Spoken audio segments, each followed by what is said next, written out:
but got a pretty quarterback-heavy draft. Much like we talked about with the Grizzlies yesterday with John Moran out, situations are situational, right? And so one thing happens, leads to another. All of a sudden, what we kind of anticipated with, Tennessee, they got Levis, so certain quarterback, I don't know. If you're the Tennessee Titans and you bring in a new coach and you're like, you've had Tannehill, you've had Levis, you're not winning. Derrick Henry's gone, right? So everything has to change. Complete overhaul of the Tennessee Titans. Do you start with potentially a franchise quarterback if one is available? So we're going to dive into that. Also, I'm mad at the situation. Brendan, let me tell you. By the way, good morning, Brendan. How are you? I am Morning, doing well. I'm mad at the situation. Tell me if you've ever been in this type of situation. We love college football. We love our teams. We are lifelong fans of our teams, and our teams have rivals, and those rivals run deep. But every once in a while, you'll find yourself not hating your rival's best player. And that's where I have been this year with Michael Penix Jr. I don't hate Michael Penix Jr. Didn't even really hate Jake Browning, but you know what? He did that finger point in the 70 game, and it's like when he was sitting there on the bench crying the next year, or 2 years later in overtime when Oregon beat him. That kind of felt a little bit good, but, He also couldn't do anything against Alabama. He could not. Michael Penix beat Texas. So I was like, I don't hate Michael Penix. I don't. He's actually very likable, and you kind of root for the guy. And now that he's no longer going to play a second of football for the Washington Huskies, kind of rooting for him, because how many times have we seen guys come in and significant injuries and have their career derailed? And it's like, dude, one of the best stories we have seen. Goes to Indiana, massive, massive injuries over and over and over again. And then you get labeled injury prone, which is something I don't believe is an actual real thing. I think some people are just unlucky. But then you get labeled, he's injury prone. Can't trust him. Physically can't trust him. Injury prone. All right, come in, play 2 years, take a 4-8 Washington team the year before he got there to a 10-win season his first year, and then to the national title game. He's there at the Heisman Trophy presentation. Apparently, we found out playing with broken ribs, or a rib injury. I would assume broken. We talked about Dylan Johnson's foot injury. I mean, they were hurt. They were hurt in a big. I mean, like Justin said, everyone dealing with stuff. I think everybody's hurt, and I think championship confetti helps maybe the pain. I'm sure if Michigan would have lost, we would have found out Blake Corum had some kind of injury too. That's not a criticism; it's an observation. But this is where I'm mad at the situation. These college football casuals, man, that clearly do not watch football. Did Penix have a good game against Michigan? No, he did not have a very good game against Michigan. He missed a couple of throws. He also had a couple of drops from receivers that were sure-handed. And all of a sudden, the narrative switch. A week ago against Texas, or a week and a half ago against Texas, what was the story on Penix? Is he the best quarterback in college football? Should he have won the Heisman? Should he go number one overall over Caleb Williams? That's what everyone was saying about Penix. A week and a half ago, he might go number one overall. He had a very good game against Texas. The stars aligned. Matchup was perfect. And it's the same reason why he had a very good game against Oregon. Twice. But, if you watched Penix all year, you know that, A, based upon an entire season, should not have won the Heisman. Should have been there, definitely. Should not have won the Heisman. And B, should not have even been first team All Pac-12 because Bo Nix, week in and week out, outplayed him. Yes, when they faced head-to-head, Washington came out with 2 3-point wins. That has a lot to do with a lot of different things, but objectively, Bo Nix was a better quarterback. But after the Texas game, because all the casuals start showing up who don't want to stay up late and watch West Coast football, who do not want to watch the Pac-12, all these casuals come in. How did Penix finish second team All Pac-12? How did that happen? Did you watch the Arizona State game? Because I bet you didn't. And again, maybe he had the flu. Maybe he didn't. Who knows? All I know is didn't score an offensive touchdown. Did you watch Did you watch the Apple Cup? Needed a miracle fourth down play. Actually, incredibly well drawn up play, but needed a fourth down in Cougar territory. Cougar territory. That sounds like a late night HBO movie. I don't even think they have any of those anymore. Internet ruined that for everybody. Sorry to the children, the adolescent males who are like inundated with like, boy, late night Showtime. That was a thing. Anywho, but if you watched all year, even that in the driving rainstorm against Oregon State, made the plays at the end of the game that mattered, but far from tore up the Oregon State defense that day at Research Stadium. Lost by 2. It was a 2-point game. Now it's a driving rainstorm, and they have a passing attack. Got it. But you look at, but again, I also watch Penix make throws that nobody else in college football can make. And at the end of that Texas game, I could see where, is he the best quarterback? Maybe. Then he has a bad game against Michigan. Didn't play particularly well. They threw some things at him. A couple of drops, couple of circumstances where, like, boy, back out of the backfield. Like to have that one fourth down throw to Odunze back. Because if you hit him in stride, that's a touchdown. It's a whole different ball game. But, if ifs and ands were pots and pans, we'd have a lot of fun in the kitchen. You know what I mean? So, this is why I get mad, though. Now, all of a sudden, it's like, did Penix hurt his draft stock?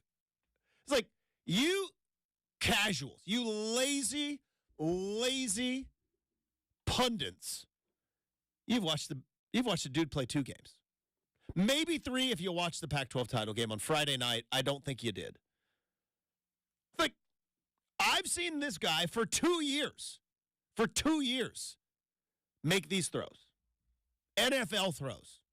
Now, does he have the moxie? Does he have the wiring? Does he have the X factor that we can't figure out, that you can't quantify, that turns a really good college quarterback into a really good NFL quarterback? Who knows? Won't know.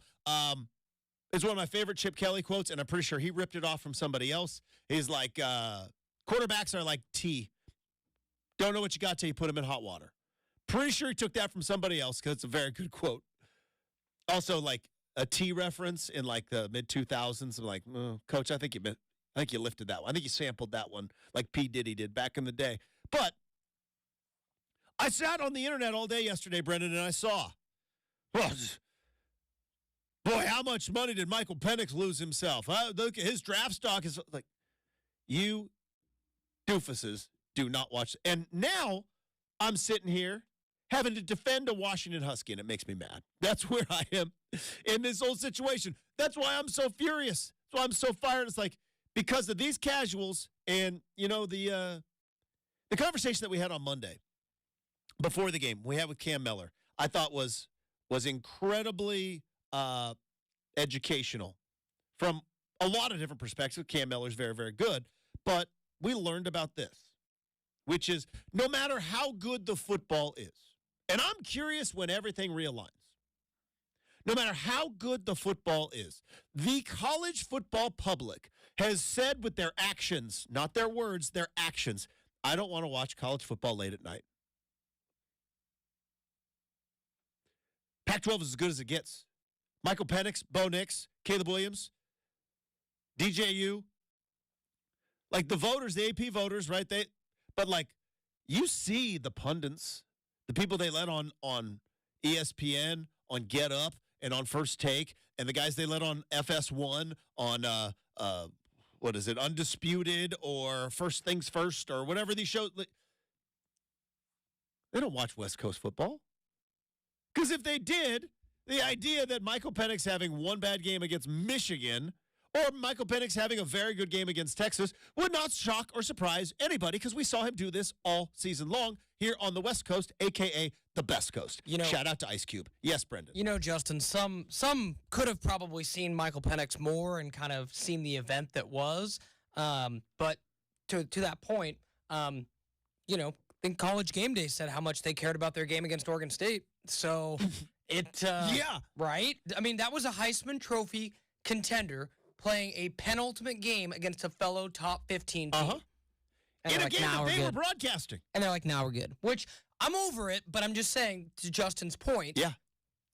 you're going to, again, they went and saw James Madison. And again, I don't think that was a personal decision. It's a numbers decision. It's a numbers decision. The people there at ESPN, they get all the info, they get all the data, they get all the stats and analytics on viewership and all that stuff. And there's a reason why they only come out to the West Coast every so often. It starts at 6 a.m. on the West Coast. I'm sure their numbers probably tell them that the numbers aren't exactly great. College football is not a culture in our world. Trust me, I know it because I fight for it, and I get back apathy. But it's going to be fascinating now that you got these 4 teams going into the Big Ten. You got the rest of these teams going into the Big 12. You got Washington State and Oregon State just holding on for dear life, but I'm hearing rumblings. I'm hearing rumblings about those Pac-2 assets and what they got. But here's what I'm wondering. Let's see. Probably should have had this up. Oregon football schedule, right? 2012. Or 2024. Not 2012. 2012 was a fun year. I can't get it out of my head. So obviously not goodness sakes, that was the wrong thing to click. Come on. I am absolutely fumbling this right now. All right, here we go. Not Ohio State at Autzen Stadium because that game is going to be prime time. That's going to be a big-time football game. But, like, when Illinois on October 26th comes to Autzen Stadium, or when Maryland on November 9th comes to Autzen Stadium, when Michigan State, Brendan's favorite game of the schedule for Oregon. I may be at Autzen Stadium. When Michigan State on October 5th, and if those games are late at night, are people going to watch? Are people going to watch? It's Big Ten football, right? But it's still 10 o'clock at night. I mean, Ohio State, yeah, people are going to watch that game.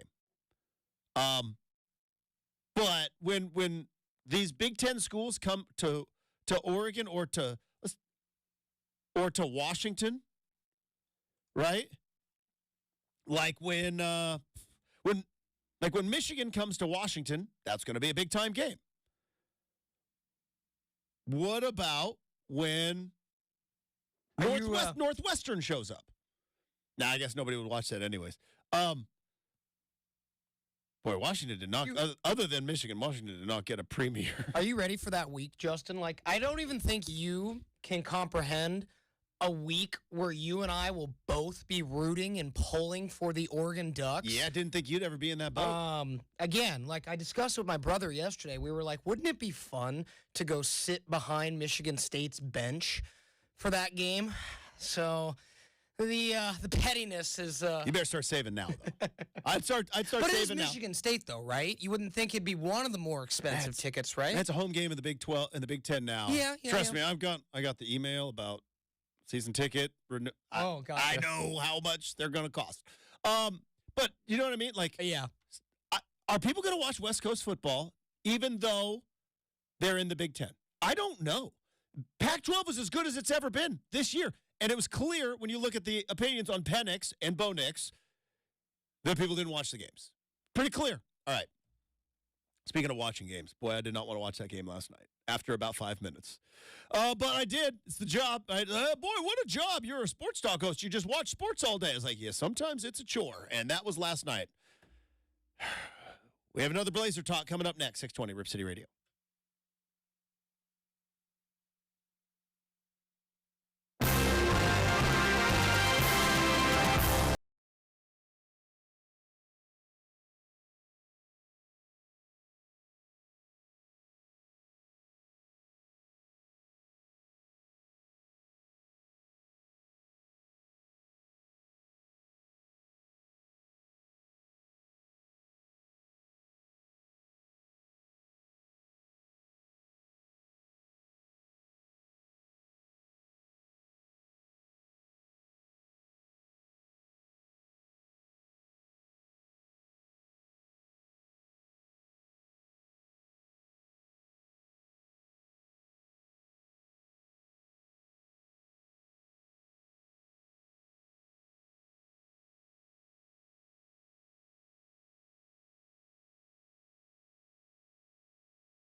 this, and the Knicks do this. Maybe the Nets as well. Probably less the Nets, but they do the celebrities in the audience. BJ Novak at the game last night. I did not see that. That's awesome. So I saw that. That was about the biggest highlight for the Blazers last night. It wasn't even for the Blazers, but for me as a fan. Was he taking a list? They put the clip up there though of him like. Did they really? Yeah. That's so cool. We're not the only office-obsessed people in the world. That makes me feel good. That makes me feel really good. Like, there are shows that are just around forever. Like, Seinfeld is one of them. Friends is one of them. The Office is like one of those shows that I think generations are going to be watching and still like kind of fascinated by. I'm trying to think of like we're going to talk about the Blazers. I'm kind of filibustering here because I really don't want to. That's fair. It's understandable. But, like, I remember when I was a kid, the reruns that were on was MASH, the TV show MASH. My parents watched MASH all the time. It was on right after, either before the news or after the news. And again, it was a time where that's what you watched. You came home, you watched the news. Then there was an episode of MASH. Then there was the 7:30 shows, which was Inside Edition or Hard Copy. And then you would watch your network shows. So my parents watched MASH all the time, and I kind of like started watching. And then obviously at a certain point, you're like, boy, that is a really old show, and the reruns aren't there anymore.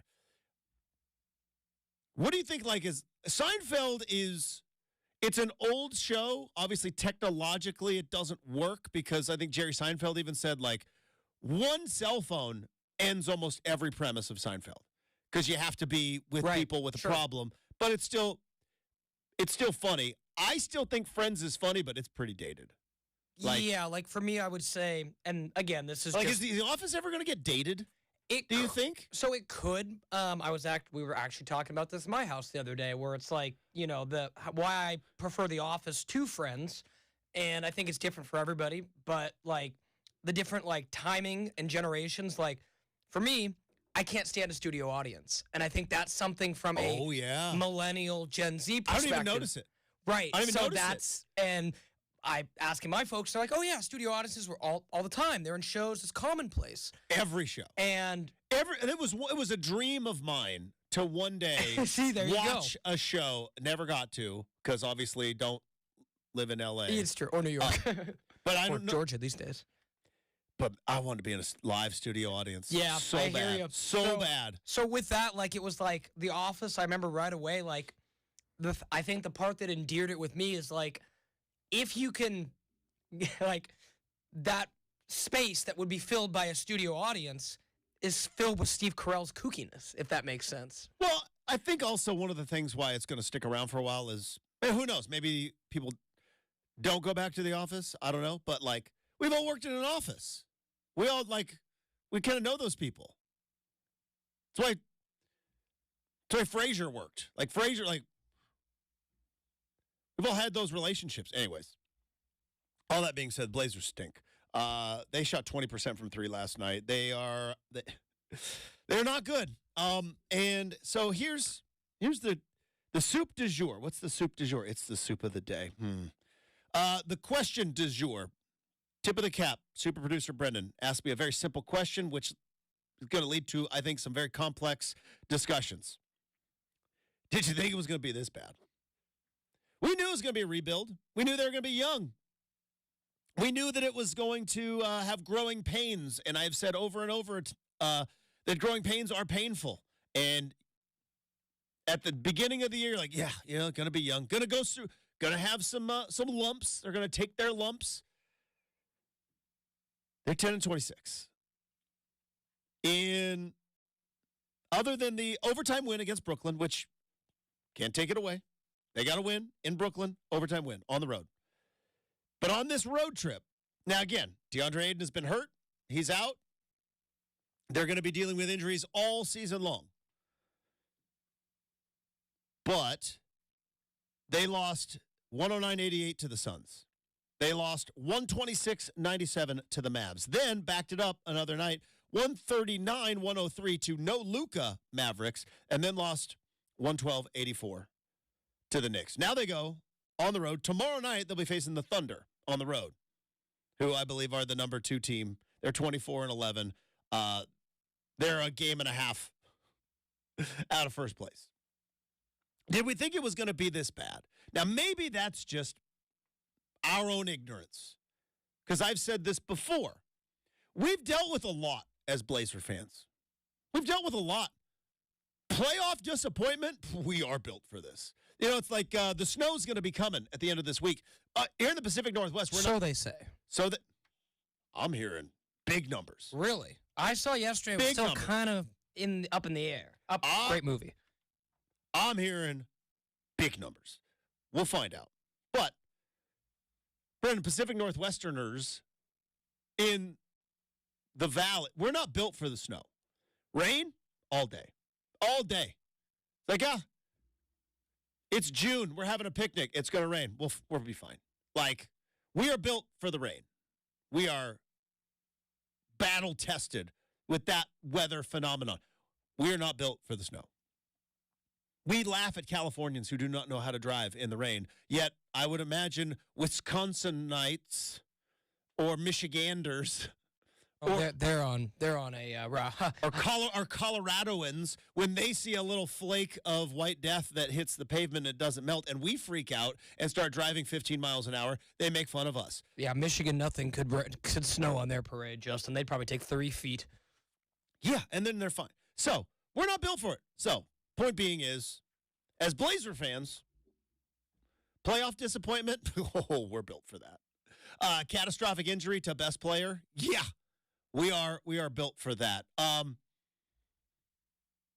Draft busts.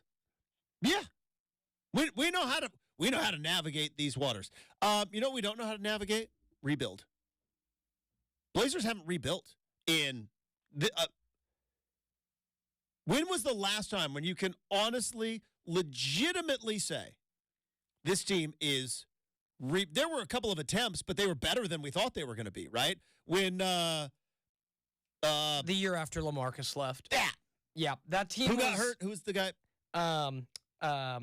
Say that again. Who got hurt? No. So nobody got hurt that year. That was LaMarcus left. They brought in Mason Plumlee, Al-Farouq Aminu. Yeah. That whole new guard. They were sub 500 at the All-Star break. Turned it on. Ran for the 5th seed. That's the year they beat the Clippers with the hurt Chris Paul, Blake Griffin, all that. This team does not have that ceiling because there's not one player as good as Dame. That's why. So that was when LaMarcus left, and then they brought in CJ, right? Then that next year, and it looked like, all right, there's an attempted rebuild. Turns out they were just better. Pretty good head coach back then, by the way. Turns out a coach knew how to kind of use what he had and find a way to get to the postseason and get to the playoffs. Fired a coach, made the playoffs. Just saying, did that. Again, a lot of fingers to point, but fired a coach, made the playoffs, haven't made the playoffs since. Just saying that right now. Not saying that's Chauncey Billups' fault. I'm just saying that's a reality we all have to live in, that we did that. But, like, that was, and I can even go back to, I remember it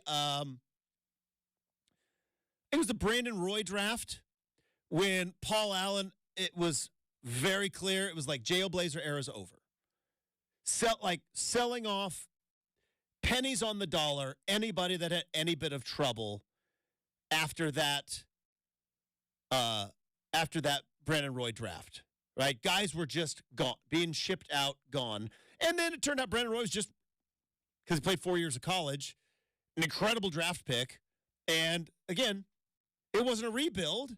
They were better than we thought they were going to be. So, really, in the last 20 years, they've had some bad seasons. Don't get me wrong. Like, the end of the J.O. Blazer era was not good. Matter of fact, they didn't even call it the J.O. Blazers until they started losing. But never seen an orchestrated, calculated, clearly mapped out rebuild. We're not built for this. It's not like, as fans, haven't been through this, and I don't know if I'm handling it well. Like Oklahoma City, they're like, yeah, we know how to rebuild. We've done it a couple of times. We're built for this. I mean, to Justin's point, going back to that timeline, if this holds, so even 2 years ago, which was their worst record in recent memory, they went 27-55, right? They actively trying to lose from New Year's on. Yeah, Justin, if it holds, and again, you and I talked about it, I expect them to finish about 20 wins, and that's on the high side. We'll see. You never know. But at this point, Justin, that would put them on pace for their worst season since the year that set them up to draft LaMarcus Aldridge when they went 21-61 in 05-06. So that's almost 20 years, as you mentioned, of like this year. I mean, it's unprecedented for a franchise that doesn't miss the playoffs. Now, I will say this, because I keep saying Oklahoma City is the blueprint, right? Oklahoma City, now it was, I go back 2 years ago, 21-22 season, Oklahoma City, 24-58. Now, there was and there were some rough stretches for Oklahoma City. But the difference is if you go back and you look at those Oklahoma City games, right? You see a lot of Shai Gilgeous-Alexander scoring 25 or more points. You see a lot of player development. And I understand that is the goal and the focus of the Blazers in 2024 moving forward is player development. I'm going to continue to ask the question because I believe whether it is just happens organically or if at some point Joe Cronin has to be like Billy Bean in Moneyball, Hattie's going to first base. You know what I mean? Like, but the lineup card is mine, Justin. That's what I'm saying. At some point, if you're going to not even take away the season, if you're going to develop this season, I understand that Scoot Henderson is not good enough of an NBA player right now to close out games. And Malcolm Brogdon is better, and Anthony Simons is better, and those are the guys you want if you are trying to win. But at some point, if you are trying to organically put this team in a position in a year or 2 years, which is probably more realistic in 2 years, to be able to compete with the best teams in the NBA, like, how can you develop players when you're getting beat by 30? That's what I'm saying. I'm going back and I'm looking. I'm looking at Oklahoma City because that's the blueprint. Don't want to look at Detroit. That's a bad blueprint. Now, maybe Houston might be another blueprint to look at. We'll find out next year probably. It's also a word of the wise to Detroit, Justin. If you had told me, like, say the Blazers decide to make some changes this offseason, I hailed Detroit. Hiring Monty Williams, what I thought was one of the best coaching moves of the offseason. Yeah. They needed to change things up. Could you have expected Monty Williams, who took the Phoenix Suns to the NBA Finals, would be this bad? So, like, is he this bad, or is that team just that bad? And it doesn't matter what you do as a coach. You don't have the dudes. I don't know. And that's the thing we're dealing with Chauncey Billups right now. Monty Williams at least has a trip to the finals on his resume. Now, had some really good players. But, like, Chauncey Billups, this is not a criticism. But Chauncey Billups, like, we don't know. How is the player development going? We don't know. And, again, I'm going to go back to Oklahoma City. Oklahoma City, 2 years ago, had a, 1, 2, 3, 4,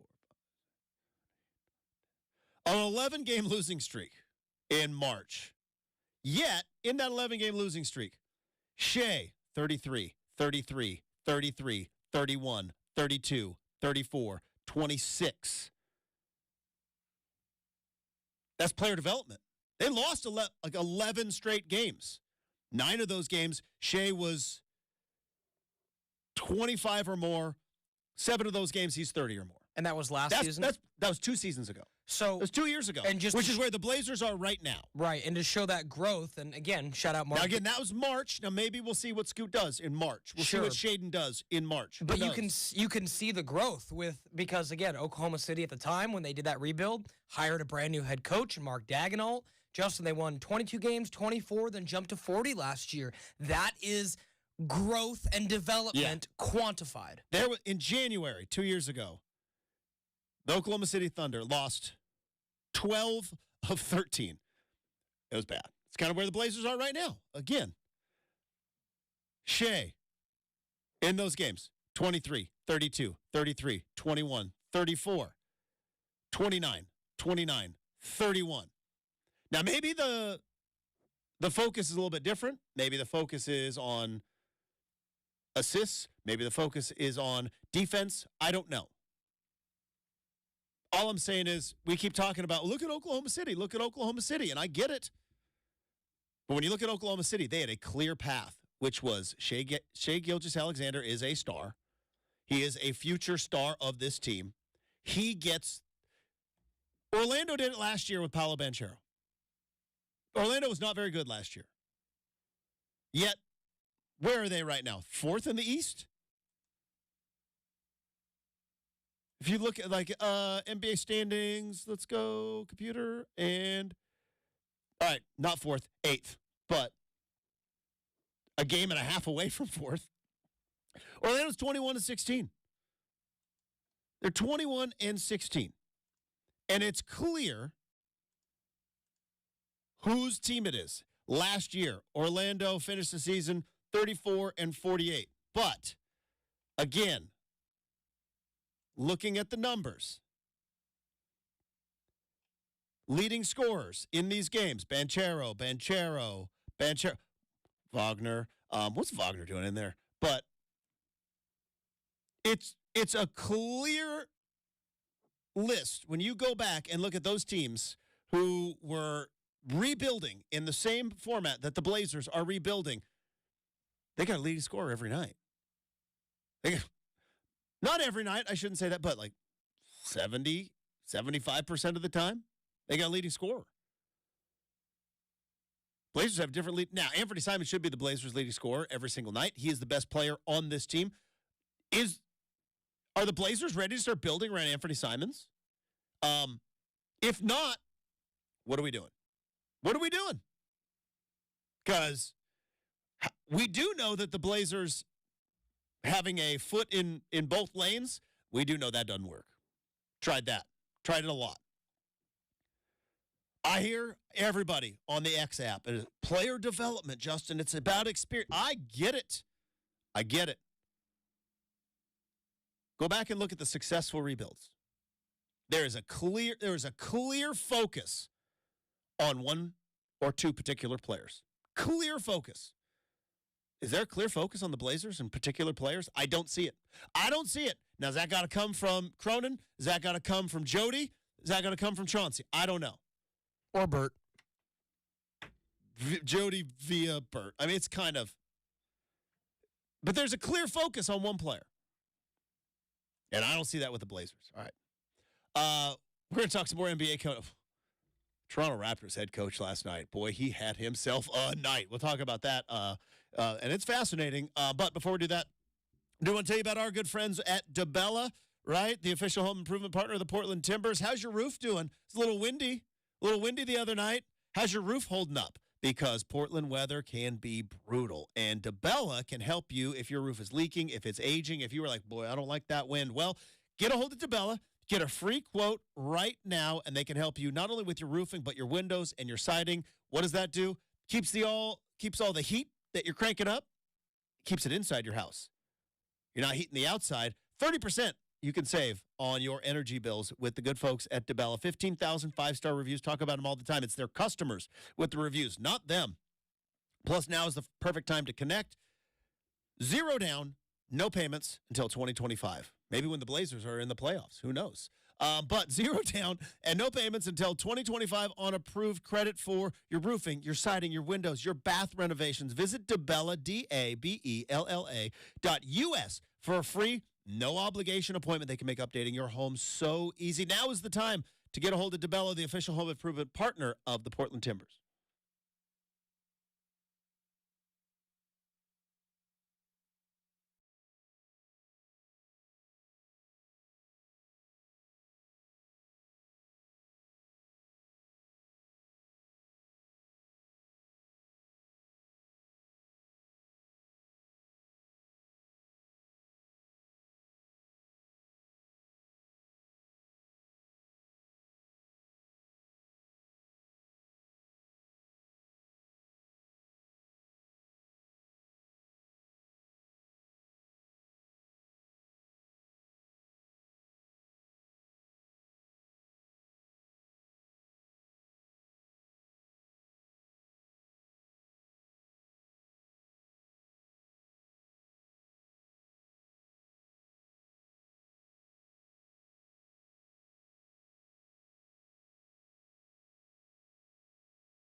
All right, time to wrap up hour number one. It wasn't just a bummer of a night at Madison Square Garden last night, but it was.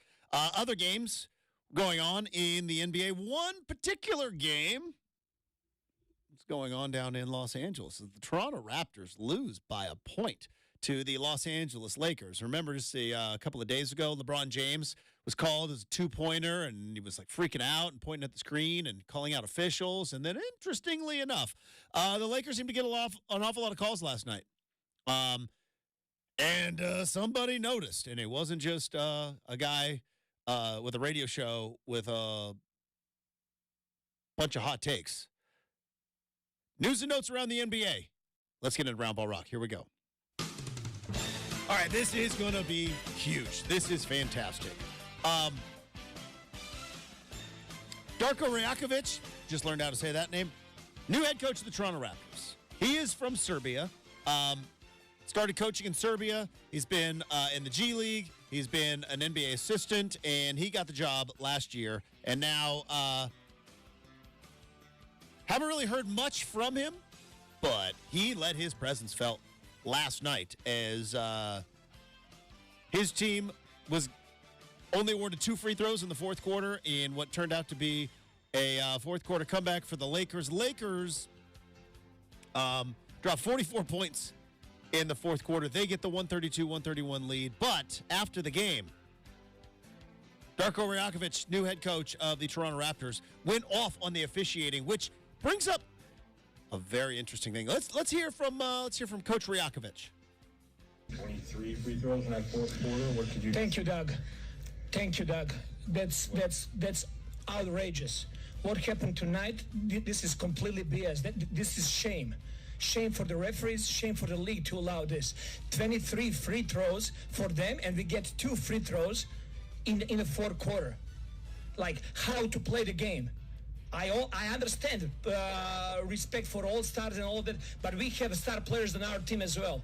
How's possible that Scotty Barnes, who is all-star caliber player in this league, he goes every single time to the rim with force and trying to get to the rim without flopping and not trying to get foul calls. He gets 2 free throws for the whole game. How's that possible? How are you going to explain that to me? They had to win tonight? If that's the case, just let us know so we don't show up for the game. Just give them a win. But that was not fair tonight. And this is not happening first time for us. Scotty Barnes is going to be all-star. He's going to be the face of this league. And what's happening over here during whole season, I've been holding it back. It's a complete crap. There you go. All right. Fired up. Let's unpack that, shall we, for the next 3 minutes or so, because this is going to be the big part of it. Did you catch? Now, again, I understand some things can be lost in translation, right? And I understand that, credit to him. Look, I barely speak one language, and anybody that can speak multiple, tip of the cap to you. So sometimes things can be lost in translation. But did I hear correctly? Did an NBA head coach basically come out and say that the officials were trying to give a game to the Los Angeles Lakers? Did I hear that correctly? You are correct. That's what he said. Now, that's been an NBA problem for decades. Because we've all seen some of the officiating, and mostly this is in the postseason. And as he alluded to, look, star players get star treatment. That's just the way it happens in this league. This league was built on stars, from Dr. J to Bird to Magic to Michael to Shaq to Kobe to LeBron, and all points in between. This league is built on superstars. Protect your superstars. NFL is built on brands. NBA is built on stars. So I understand that stars are going to get star treatment. But it's one of the biggest criticisms that the NBA has had over the last 30 years. Not 10, not 30 years. Is the NBA rigged? Obviously, Tim Donaghy is a thing that people continue to bring up. The ongoing battle between Scott Foster and Chris Paul, right? Is the NBA rigged? Well, we just had an NBA head coach basically come out and say, what, they needed a win tonight? Just let us know. We won't show up. Just give them the win. Whew. That's troubling. And here's why it's troubling. Not saying it's actual real. I don't believe it is actually real. I do not believe the NBA is rigged. If the NBA was rigged, trust me, the Denver Nuggets would not be the NBA champions. the Lakers would play the Knicks every single year. The Knicks haven't made the finals since the 70s. The NBA is not rigged. But that's the reality. If the perception of one head coach is that the officials are trying to give the Lakers, and he said at the end of that, I'm not going to do an impression because that would be maybe in poor taste. But he said it's been happening all year. Raptors are 15-22. Said it's been happening all year, and I've kept my mouth shut about it. Free throws last night, it was 36 for the Lakers, 13 for the Raptors. It seemed like a lot of those 36, about 20-some were in the fourth quarter. But I know it's like, oh, the fine is like, yeah, the fine is one thing. But the fact that there's an NBA head coach, maybe emotions got the best of him. Maybe, again, something was lost in translation. I don't know. Don't believe so, though. But like, you got an NBA head coach essentially saying that the referees are cheating, calling out the integrity of the league. You can't have that. This is big. I know I make mountains out of molehills. I know I do that. I don't think I'm overblowing this, Brendan, am I? It's a huge thing. In poor taste. But not even in poor taste, but if he believes it, are there other coaches out there that just won't say it because they don't want to get fined? Can I put my Rip City colored glasses on for a minute? Are we put it this way. He wouldn't be the first person to think that the Lakers are the benefit of some whistles. Now, yeah, I'll say that's just my opinion. Yeah. Now, would I go that far? No, but he said. Does the NBA want the Lakers to win? Yes, they do. I'll say that. But you are. Or they'd like to see the Lakers win. But you're a producer of a fairly successful radio show. It's very good. He's an NBA head coach. I know. At a podium. You know what I mean? You're supposed to talk like that. We're just asking questions. He's a coach. Oh, boy. All right. We got hour number 2 coming up. We got Make or Miss. We got a lot of fun stuff coming up next. 620 Rip City Radio.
sports you need to know. From the Goldberg Jones Sports Desk, your 620 Rip City Radio headlines. Goldberg Jones. Call 1-800-DIVORCE. It is 7 a.m. on a Wednesday morning. Justin Myers with you. The Portland Trail Blazers had a rough go at the Garden last night, falling to the New York Knicks 112-84. In NFL news, the Tennessee Titans have made a head coaching change, dismissing Mike Vrabel, who had back-to-back sub-500 seasons. Speaking of coaches, Miami gives Eric Spoelstra, former Jesuit Crusader, former Portland Pilot, current Miami Heat head coach, and current 120 millionaire because he just got an 8-year, $120 million contract extension, the most committed money in North American coaching history. Coming up in hour number 3, Tyson Alger, friend of the program, is going to be joining us from the I-5 corridor, but hour number 2 of RCM on a Wednesday. It starts right now on 620 Rip City Radio. The home of the OSAA is 620 Rip City Radio. It's RCM with Justin Myers, right here on your home of the Portland Trailblazers, 620 Rip City Radio. All right, 20 minutes from now, we have got Make or Miss. Coaching decisions continue to happen in the NFL, and I think there's a lot of people still looking at one particular coach up in New England. What's going to happen with old Bill Belichick up there in New England? Now, the Mike Vrabel thing is fascinating. Mike Vrabel played for Belichick, is in the New England Patriots Hall of Fame. I would imagine if Robert Kraft wanted anybody else to coach his team, Mike Vrabel would probably be very, very high on that list. And here's the other thing. Because the Tennessee Titans said, we look to maybe trade Vrabel, wanted a new vision, new leadership, but didn't want to just pay him out, like maybe trade him. Because obviously, if New England or anybody else would maybe want a head coach like Vrabel, we might be able to get a couple of assets. Turns out it's more complex than just trading players in terms of trading coaches. That's why it's only happened like 3 times, I think, in NFL history, right? I think Sean Payton that Broncos had to give a pick, even though he was retired. Gruden to Tampa Bay. I can't think of another one.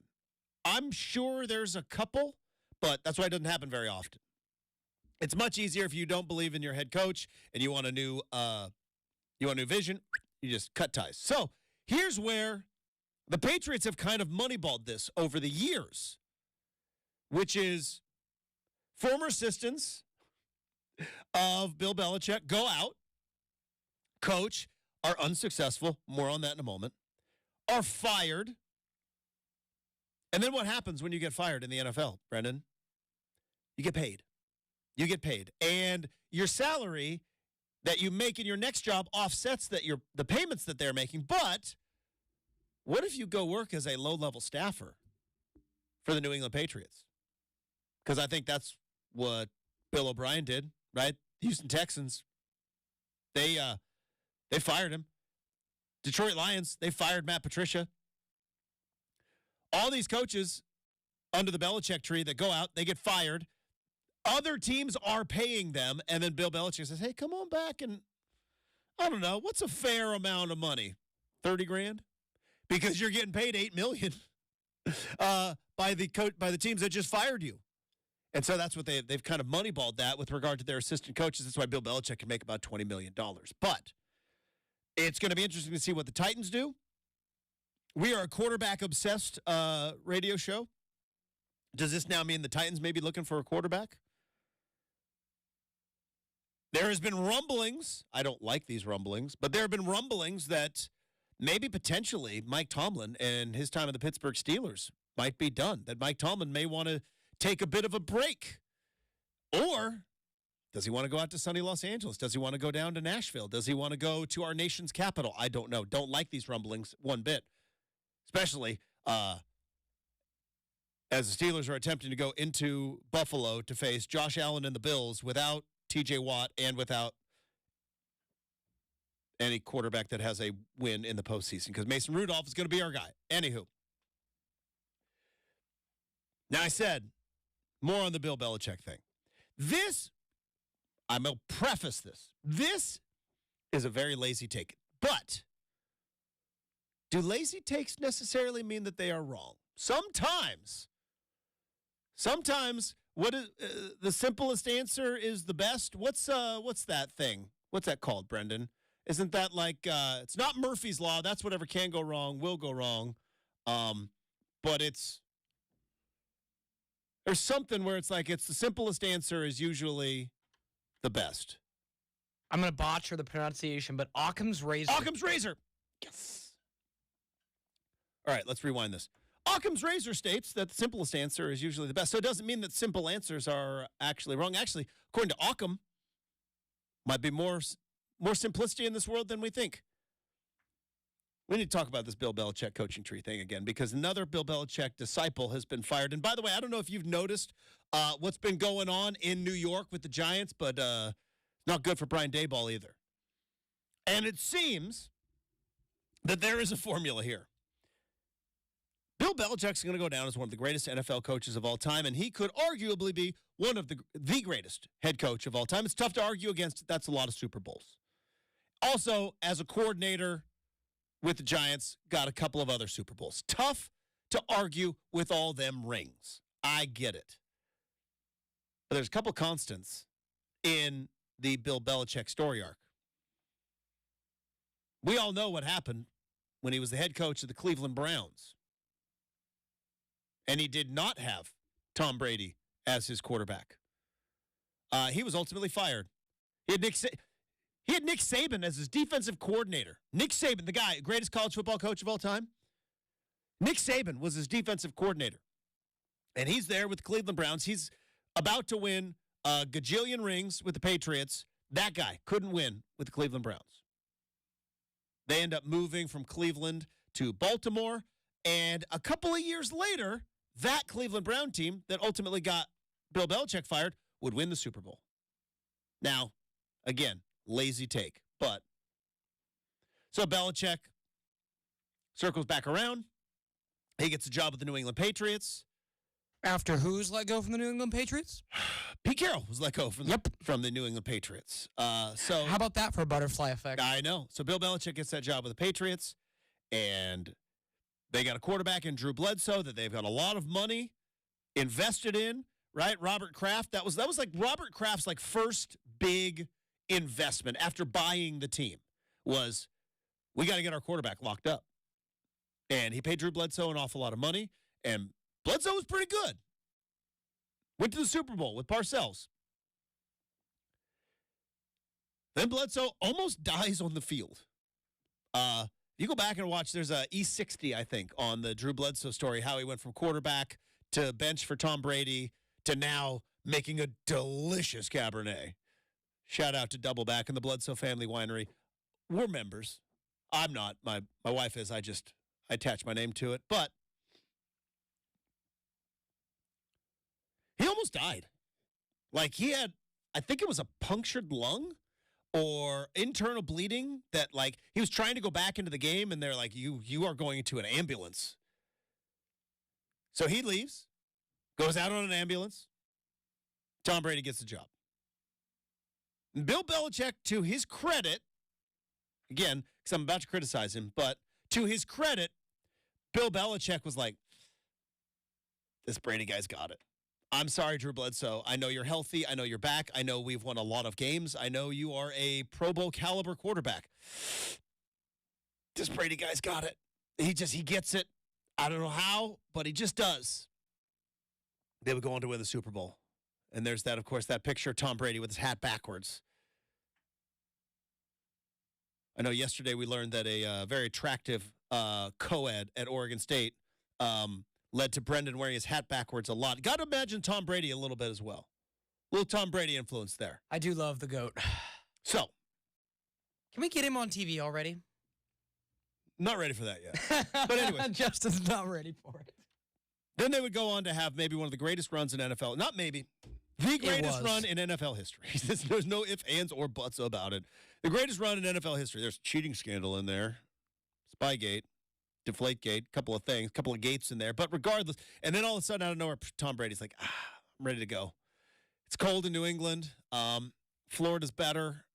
I'd like to go down to wins the Super Bowl without Bill Belichick. Bill Belichick does make the playoffs, but we can say for certainty that since Tom Brady has left, Bill Belichick has not been the same caliber head coach or has had the same amount of success. Also, when you take a look at all of the Belichick disciples, they all come into these teams that are, and look, no really good team hires a new coach. Very rarely, right? Usually it's a bad team. Usually there's something that has went wrong. There is a bad culture. There is some bad organizational problem. But these guys come in and they're like, all right, we're going to do the Belichick thing and treat you all like complete crap. And it's like, yeah, but you're not Bill Belichick. You're Matt Patricia. You are Josh McDaniel. Like, you're Joe Judge. Like, you are not. Like, Bill Belichick, yeah, he's got all them rings. You ain't him. And they come in, and they do this iron fist thing, and it shockingly doesn't work. Bill O'Brien, Matt Patricia, Joe Judge, now Vrabel. Who else is McDaniels? Twice McDaniels. How many are there any other guys I'm thinking of? Belichick disciples who went out and ultimately got fired. Yeah, you said Judge, Romeo Crennel. Yeah. Romeo Crennel, fired. Offensive coordinator, Notre Dame. Help me out.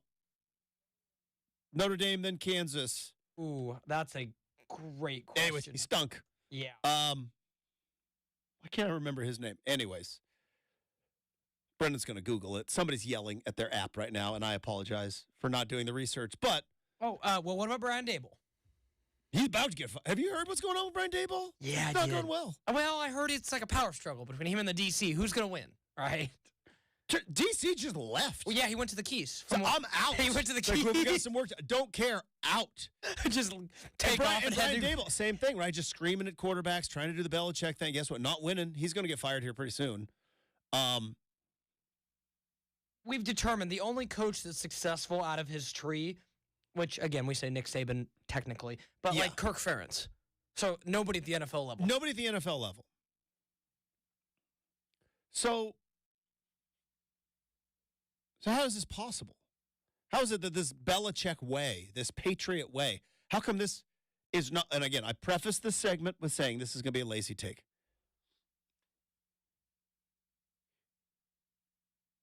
Phil Jackson was able to be a Zen master, yoga instructor, burning sage type coach because he had Michael Jordan on his team. And he had Kobe Bryant and Shaq on his team. He could afford to be a little bit, you know what I mean? Belichick could afford to be the iron-fisted, we do this thing this way. I cut players a year before.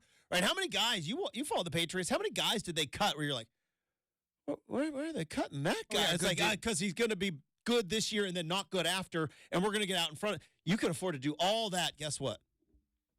When you got Tom Brady as your quarterback. Turns out, without Tom Brady as your quarterback, Belichick way doesn't work. Oh, well, just what is a defensive coordinator? I'm glad you brought that up, random person who doesn't exist. Defensive coordinator of the New York Giants. Won 2 Super Bowls. Had maybe the greatest defensive player in the history of the league on his team. He had LT. How's that defense without LT? Not the same. Now, again, it's a bit of a criticism on Belichick, but it's mostly a criticism on everybody that anoint him as some football genius as opposed to what he is a guy that got very lucky, had incredible talent, then brought the best out of that talent. There's plenty of coaches who have incredible talent, don't do jack with it. They get fired, good night. This is not saying that it is any bit of criticism to have a great play. All great coaches do. All I'm saying is,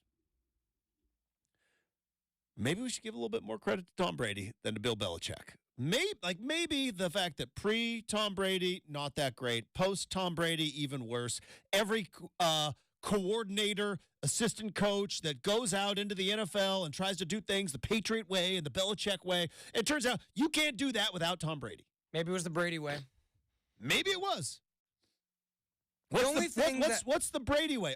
Get yourself a superstar quarterback, all-time generational talent, maybe the greatest of all time, and then you can do whatever you want because once you got that, And The world is your oyster. Well, and the other part of it, and I know this and I felt this for a couple years now as a Tom Brady fan, but Justin, I think for me, this conversation finished and shut.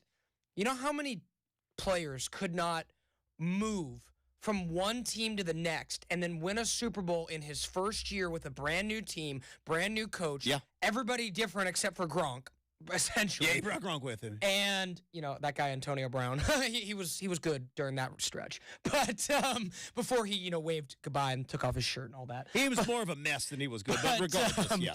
But you know what I mean? Like, when he won that ring in Tampa, I was like, okay, like, this guy is what you can do in a video game. Like, you just move a guy to a different place. And then you win. Yeah. Like, and to me, not to say that Bruce Arians wasn't a good coach. They didn't have good coaches down there. But, like, the fact that he did it in year one, it's like, maybe Bill Belichick was helped by the fact that Tom Brady's just, like, the best winner we've ever seen.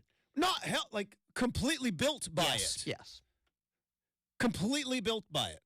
And listen, Andy Reid's completely built by Patrick Mahomes, right? He just is. Sorry about it. They're not the only ones, right? There's a lot of coaches completely built by their quarterbacks. Jimmy Johnson, completely built by Troy Aikman. He just was. And Emmitt Smith and Michael Irvin, a lot of players. Anywho, all right, coming up next, we got Make or Miss on 620 Rip City Radio.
All right, here's why I think they will.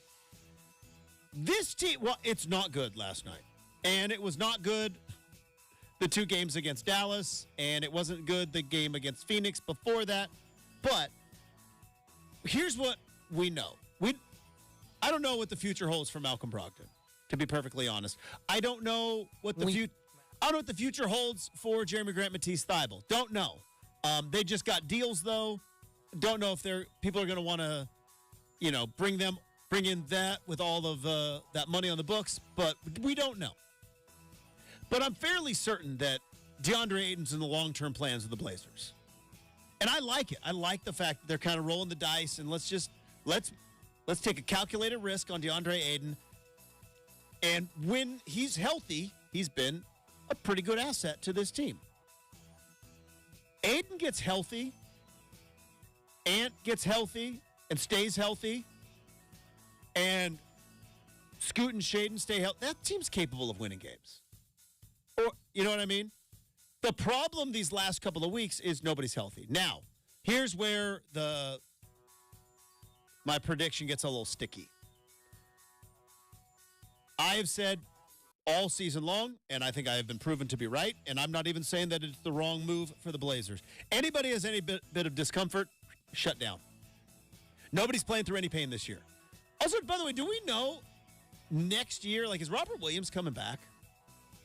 I think they're going to will he come back next year, or is he going to be maybe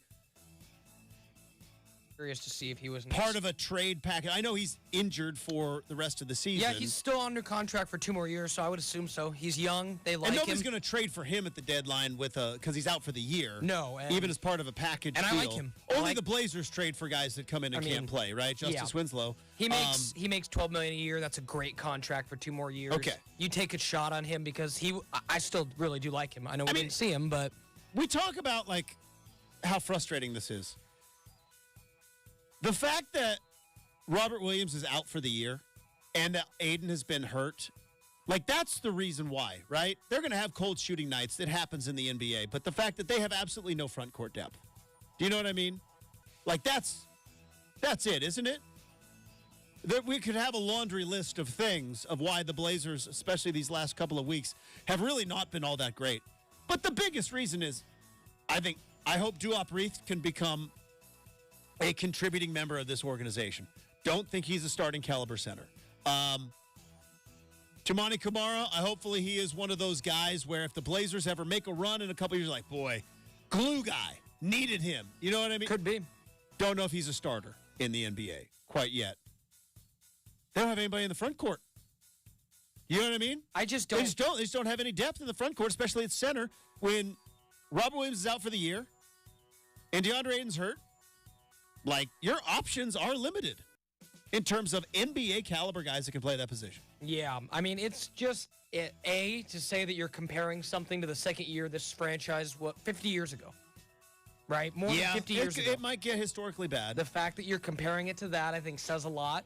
And even in that year, Justin, Blazers had a player win Rookie of the Year. So even in an 18-win season, you had Sidney Wicks win Rookie of the Year. Hey, Sidney Wicks, how about it? Way to go. It's true. The Blazers had Rookie of the Year 2 years in a row. Go figure. As a baby franchise back in their first 2 years. Was that when they drafted LaRue Martin? Did they draft LaRue Martin the next year? But it was Jeff Petrie and Sidney Wicks in back-to-back years. Yeah. LaRue Martin turned out to be maybe the biggest bust that nobody knew about because we didn't scout back then. LaRue Martin got drafted number 1 overall, didn't know it. Nobody, he found out a day later. Doesn't that tell? It's a lot it's the equivalent of Jokic being drafted during a Taco Bell commercial. Basically the same thing, but nevertheless, Jokic probably knew it though. It's true. He probably could you imagine just LaRue hey LaRue, you play for the Portland Trail Blazers now, huh? The draft that was yesterday. He didn't know for a day. Yeah, so I think I might have that story wrong. So let's see. So again, like I said, he pretty much got drafted because he played well against Bill Walton. That was why he got drafted. What a time. But yeah, I think they win more than 18 games. DeAndre Ayton gets healthy. They're going to be competitive in some games, not all of them, but they're going to be competitive in games, and we're not even halfway through the year left. We're talking 9 more wins. But we're talking historically bad stuff here. If I get they it. don't- If they face it, like, I don't want to put injuries out in the universe, but let's just say if a fairly significant contributing member of this team gets hurt, that 18's in play. Do you know what I mean? But Does it mean anything, even if they did finish with the worst record in No. franchise history? as Would it long mean as anything? that ultimately leads to success in the next 2 years. Again, I'm gonna say this till people are sick of it, and I don't care, because it's my show. Go back and look at the blueprint of the Oklahoma City Thunder 2 years ago. Go back and look at the blueprint of the Orlando Magic a year ago. Those two teams are right where the Blazers are right now. Oklahoma City Thunder 2 years ago, 25 wins. That's kind of where the pace of where the Blazers are right now. 25 wins 2 years ago. But they had a star that got all the shine. It was Shai Gilgeous-Alexander's show. And, yeah, they got blown out a couple of nights, and they had some close losses, and they went on an 11-game losing streak, and they had lost 12 of 13. Went back and looked at it 2 years ago. 25 wins. But SGA led in scoring a lot. Go back and look at the Orlando Magic last year. Paolo Banchero played a lot of minutes, and he was the focal point of that team. You got to find a focal point. You have to. You got to find some. Dame was easy to. He was the focal point for years and years and years. It was LaMarcus, and then it was Brandon Roy, and then it was LaMarcus, and then it was like Dame was like, oh, we better build around that kid. He's really good. You got to find him. You got to find that guy. I think there's one on the.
Also, beyond Pouty, the Nuggets realized we can't have two of these guys. This Jokic guy's pretty good, though. Let's build around. We're going to build around him.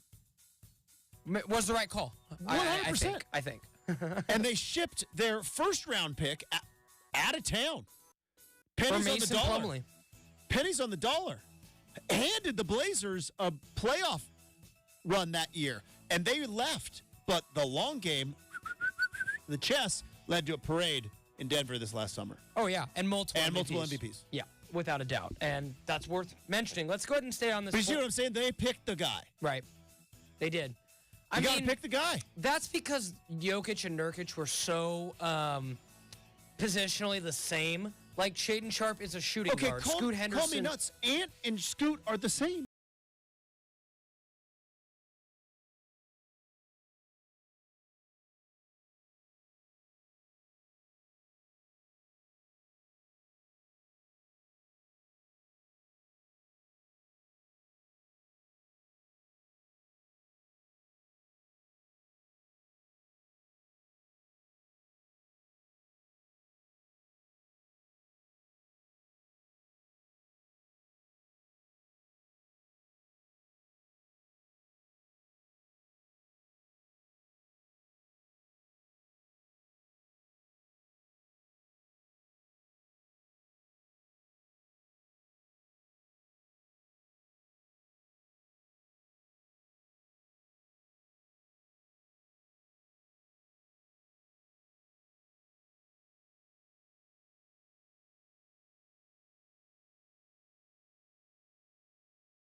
don't need to answer that question today. And I It's a don't good know if he question. wants that question being thrown out there, but it's a reality. It's a reality. Okay. Yeah, let's move on to the next one, Justin. Because I have a hunch if the Oklahoma City Thunder 2 years ago had a player that played the same position as Shai Gilgeous-Alexander, that player would be out of town. I'm just saying. I'm trying to think of their timeline. Did they have Shai Gilgeous-Alexander the 1 year they had Chris Paul? I can't remember that timeline. I do not don't believe so. I think that was part of the trip. Well, Chris Paul was... Yeah, they traded him to the Rockets because that was his comeback. He took the Thunder to the playoffs. Yes. So I think that was a year before. I'd have to go back and look, but I was like, yeah, the Thunder, they've played it straight these last few years. But let's go ahead and stay on this topic, Justin. The Pistons will have the worst record in NBA history. Real quick. Charlotte Bobcats? In a non-full season, the Bobcats went 7-59. So bad. In a full season, the Philadelphia 76ers in 1973 went 9-73. All right, so they got to get 10 wins. I'm not going to count the Bobcats. That was the lockout year. But what was his name, the owner's name? Robert? Yeah, he...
Ranking has become normalized without shame. The fact that it's still the 70s with that 9-win team, like, that's almost impressive. It is. You know what I mean? It's like you had a whole wheel of cheese. I'm not even mad. I'm impressed. Like, I'm not even mad, Philadelphia. I'm impressed. Like, how do you win 9 games in an era where you were probably shamed for tanking? And not to mention that was the early 70s in the NBA. Again, I make this joke often. Backup centers in the league were bartenders in their free time.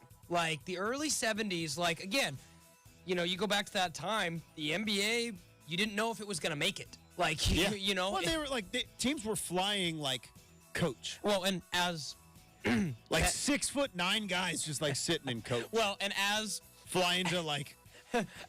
flying to Baltimore to play the Bullets then. It's true. As Ben Affleck coined so perfectly as Phil Knight, Justin, even in the late 70s, when he's like, the NBA Finals is literally the past. It's on tape delay. Like, it's literally the past. So, even into the, Jordan, we've talked about this. Like, Jordan was the one that, is the NBA what it is without Magic, Bird, into Jordan, that whole thing. But, before, Magic, Bird, again, early 80s. Yeah. I mean, I know we had Bill Walton. I know there were some dudes in the 70s, but, Justin, the game was not self-sufficient back. It was way different. Oh, it's incredibly different. And that's why, Magic it's Dr. J and the ABA merger, and then obviously Magic and Bird and everything that they did for the league. And it's just, and then also TV and cable TV. That helped a lot, too. Then the internet and everything else. But the fact that, teams are actively tanking now. What are the Spurs doing? Openly, we're trying to lose. The fact that still the mark is set from the 70s, again, It's impressive. Do you know what's really sad, though, Justin, is like the Spurs, like, look at the standings, folks. Like, the Spurs, yeah, they're trying to lose. The Wizards, trying to lose. Hornets, maybe not so much. Justin, I don't think the Pistons are trying to lose. But neither are the Blazers.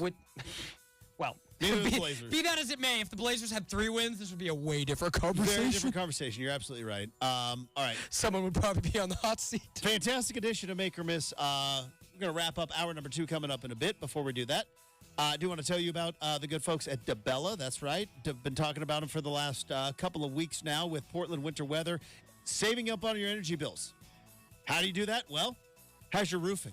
How's your windows? How's your siding? Because if those things are aging, little drafts and leaks that you may not even realize is letting all that heat that you are pumping into your house to stay warm. What is it right now? 38 degrees right now in the Portland metro area. If you've got that heat cranking up, keep the heat inside by updating your windows, your siding, update your roof. If your roof is leaking or just aging, how'd your roof hold up in that little windstorm that hit us the other day? If you're a little bit nervous, why not give DeBella a call right now and get a free quote on your roof? Because maybe you say, Justin, I can't afford this right now. Well, how about this? 0 down, no payments until 2025. We're just 10 days into 2024. 0 down, no payments until 2025 on approved credit for roofing, siding, windows, even bathroom renovations. Take a look at that bathroom. You've been saying for years, we need to get this bathroom updated. Well, DeBella can help. Get a hold of them now for a free, no obligation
The very beginning of this bumper music, I didn't think it would take that left turn. Not mad at it. Not mad at it. Didn't see it coming, though. Very rarely you throw me for a little, like, is that Always got to keep you on your toes, Justin. Is that a commercial? Is that a commercial we're talking about? Are we going back? I was like, it feels like we're time. It's time to go back. Anyways, wrapping up hour number 2. This just popped up on the World Wide Webs. Let's see. I think this was 13 minutes ago, according to Adam Schefter. Chicago Bears making no moves as head coach. Matt Eberflus will continue to be the head coach of the Chicago Bears. And it looks like they're firing offensive coordinator, but keeping Eberflus as the head coach, which brings up, I think, an interesting question. Now, the Bears got the number 1 pick. Bears got the number 1 pick, and they have had Justin Fields for 3 years now. I think this was second year. My apologies. I believe it's just Justin Fields' second year. So, in 2 years, after this is his third year. Go with your gut. Time flies, man. Go with your gut, Myers. So, after the first 2 years, they had the number 1 overall pick last year. And obviously, they traded that back. They got the number 1 pick this year from Carolina. Carolina is stuck with Bryce Young. Who knows? Maybe Bryce Young will turn it around. I don't know. I root for the guy. I feel bad. He didn't ask to be taken number 1. He didn't say, hey, I'm the best quarterback in the land. Please take me number 1 and put all the pressure on me. Also fire my head coach 9 games into my NFL career. Have my owner throw drinks on people while I'm just trying to score some points here. You fired my head coach, who was also offensive coordinator. And I'm supposed to just figure out how to win games? Sorry about it. But because of that trade, the Bears have got the number 1 overall pick. But if Eberflus stays, what do you do? What do you do if you're the Bears now? You're in year 3. I believe it. If you go with Fields, you got to pay him, right? Because in year 4, I don't think it's the same as the NBA where you get like that rookie extension. But there's like Justin Herbert got paid in year 4. Burrow got paid in year 4. I think Danny Dimes got paid in year 4, right? But like that's the year where you gotta. You know what, or get off the pot. You know what I'm saying? This is the last year of his contract. Yeah. So I'm fascinated by what the Bears are going to do. We know they're not going after Harbaugh, so that's interesting. Yeah, so Harbaugh's off the table. For them, anyway. For now. Harbaugh's going to end up in L.A., isn't he? He's going to end up with the Chargers. I would love to see him in Vegas. I would love to see him with somebody at the gym. No big deal. I'll go to the gym. Somebody at the gym yesterday asked me, like, what's going to happen with Harbaugh? And I was like, man, I thought about it. Here's what's going to happen with Harbaugh. And I could be completely wrong on this. Guessing Harbaugh's next move is a fool's errand. Michigan is going to offer him the Brian Kelly contract, the $15 million per. Because if you're Michigan, winning a national title with that brand recognition, you know what that does? That prints money. It prints money. They're selling more Block M stuff than ever with the Fab Five or with Charles Woods. Like, the fact that Michigan is back and they're on top of college football and Ohio State, they are printing money in Ann Arbor. And $20 million a year, as absurd as that sounds right now, for Jim Harbaugh, if he keeps them up on top, that's a good investment. It's a good investment. It's like, hey, why do all these CEOs make all this money? Like, because have you seen the profits of the companies? Like, that's a good investment. So the Bears aren't doing it. The Bears are keeping Eberflus. I think Harbaugh maybe stays in Michigan. I think he gets a $20 million, somewhere around there, some absurd kind of deal there at Michigan. But now you're the Bears. You got the number 1 pick. Do you go Caleb Williams? You got to let Fields walk. Nobody's trading for him, right? Nobody's going to trade for an unproven quarterback in the last year of his contract. Like, nobody wants that guy. So I don't think you can trade him. I'm doubling down, keeping Eberflus, keeping Fields. I would trade that first pick to the team that wants to take Caleb Williams. Commanders. Yeah, I wouldn't be. I think the Commanders very much want Caleb Williams. Now, I'm obsessed with the hometown thing because Caleb Williams is from the D.C. area. The Commanders need, again, talk about with the Blazers, somebody to build around. Boy, what a better – Commanders are going to hire a new coach. They're going to change the name of that franchise. You watch. It's going to happen. The Commanders are sticking around maybe 2 years tops. I mean, you give me. But they're going to change. They're going to build a new. They're going to build a new stadium because they got a gajillionaire owner with Magic Johnson, and they're going to start upgrading all that stuff. They need a guy. They need a guy to build around. Caleb Williams is that guy. He is. The Commanders could give him, a couple picks. Obviously have a high pick in the Now, second where are round. the Commanders at in the draft right now? Second. They're- So you trade back to 2. trade back to 2. You take Marvin Harrison Jr. at 2. Or I was going to say, you give Fields weapons. If it's me, Brock Bowers. because they have another pick selected at 9 right now. You're taking Marvin Harrison Jr. You're taking a Brock Bowers. Boom. You're taking Rome Odunze even. Yeah. I mean, maybe a offensive lineman if you want to protect him. But I'm just I'm going to use those 2 picks to get ridiculous skill position talent around him. And then if it doesn't work, you go, well, I mean. Now, the only problem is here, and we talked about this before. Here's the problem, though. If you were the Bears, what if Caleb Williams hits? You know what I mean? And you had it and you traded it. Now, that's, who knows, right? Well, I hope Bryce Young ends up being a good quarterback. I really do. But if he's not, and C.J. Stroud is what C.J. Stroud is looking like he's going to be, Carolina fans are going to be kicking. They're going to be talking. They will never not be brought up. Could have had C.J. Stroud. We didn't take him.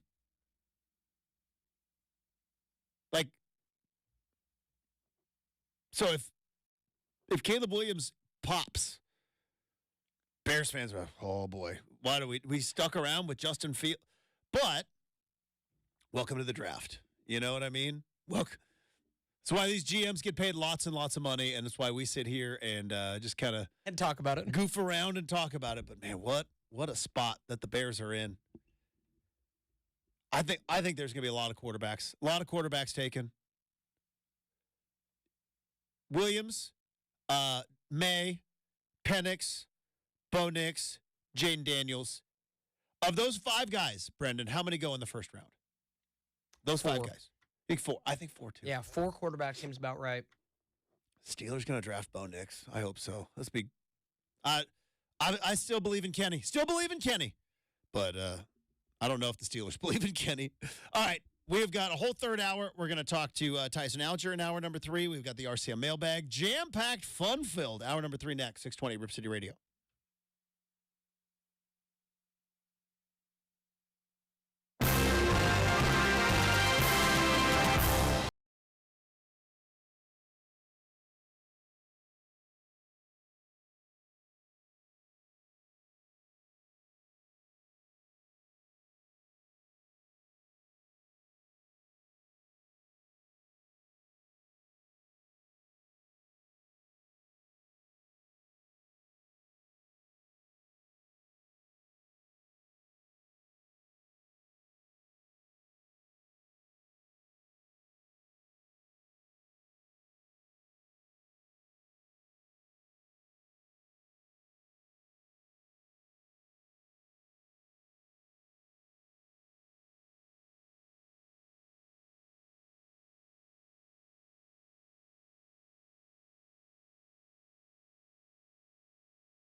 news you need to know. From the Goldberg-Jones Sports Desk, your 620 Rip City Radio headlines. Goldberg-Jones. Call 1-800-DIVORCE. It is 8 a.m. on a Wednesday morning. Justin Myers with you. The Blazers go down, and it was not pretty in Madison Square Garden. They fell to the New York Knicks 112-84, just 20% from beyond the arc for the Blazers. Next up, they face the Oklahoma City Thunder tomorrow in Oklahoma City. Of course, we will have all the coverage here on 620 Rip City Radio. The Tennessee Titans are making a head coaching change. Mike Vrabel has been told, thanks, it's not you, it's me, but we're going to need a break. He has had back-to-back sub-500 seasons, so make that another coaching vacancy in the NFL. There will not be a vacancy in Chicago, as the Bears apparently will stick around with Matt Eberflus, and the Miami Heat, well, they're sticking around with Eric Spoelstra for good reasons. He goes to the NBA Finals every once in a while. 8 years, $120 million, the most committed money in North American coaching history to Eric Spoelstra. Shout out to Jesuit. Coming up in 20 minutes, Tyson Alger from the I-5 corridor joins us, but hour number 3 of RCM starts right now on 620 Rip City Radio.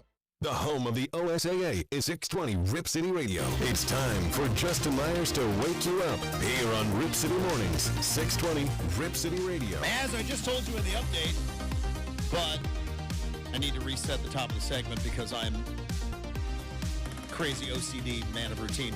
Tyson Alger is going to join us in 20 minutes. Excited to talk to Tyson. We will have the RCM mailbag coming up in just a bit. There's nothing to talk about with the Blazers. It's a bad stretch. They're dealing with injury, which is going to happen all season long. 3 rookies in the starting lineup last night. 3 rookies is going to happen. And, hey,